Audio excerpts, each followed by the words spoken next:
Well, hey there. So the other day I was trading coaching with another coach. As they were coaching me over the book, Overcoming Shame, I was amazed at the questions that they were posing and what came out.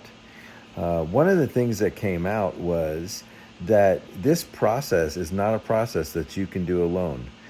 I've looked at shame, and I've looked at people's shame and how it's controlled them and how it's racked their lives with destruction.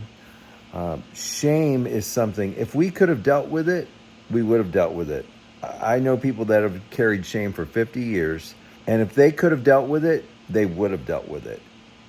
We want to deal with our shame. We want to put an end to it. We want to overcome shame. We want to get rid of that shame.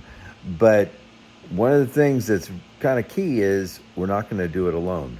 Number one, we're not going to do it without a spiritual life, without God's presence, and without God's help. That's just not going to happen. I know that people want to overcome shame on their own, be strong. One of the shames is weakness. And if you're in shame about your weakness, you certainly don't want to lean on anyone else because you want to look strong. But shame is handled really in community. I know that we were wounded and we were shamed in relationships, and even if it's bad relationships, and at the same time, we heal in the relationships. So we need help to carry shame and to deal with shame. It's something that has to be unpacked with someone else, with others, in community, in support.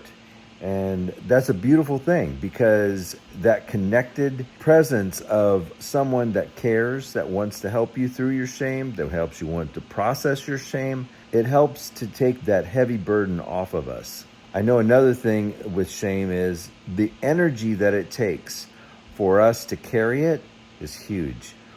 Carrying shame is like carrying a boulder on your back, and you walk through life with this heaviness on your shoulder, on your life, and I'm amazed that we can even do it. But we function. We are adaptable, and we adapt to the shame, but we don't have to do that. We can live without shame. It is possible to live without shame. It is possible to overcome shame, but it is something that we have to do with others. And as I'm walking with guys that are overcoming shame, that are dealing with shame, the guys that have shared testimonies to me with shame, I'm amazed at the process and just the unfolding of life and what it looks like when we can really truly unburden ourselves from those heavy weights of shame that have just crushed us all our life. If you're experiencing shame and you're struggling with shame and you'd like to have someone to walk it out with, talk it out with, reach out to me. I would love to talk to you. I would love to just discuss what a possible coaching through shame, through your shame, would look like for you and in your life. It's all about you, and it's all for you, and it's all to maximize your life and your potential.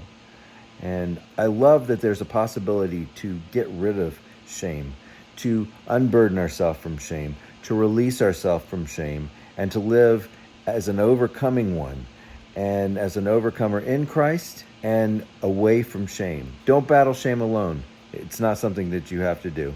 And you can't overcome it without help. So I love you, and I'll talk to you soon.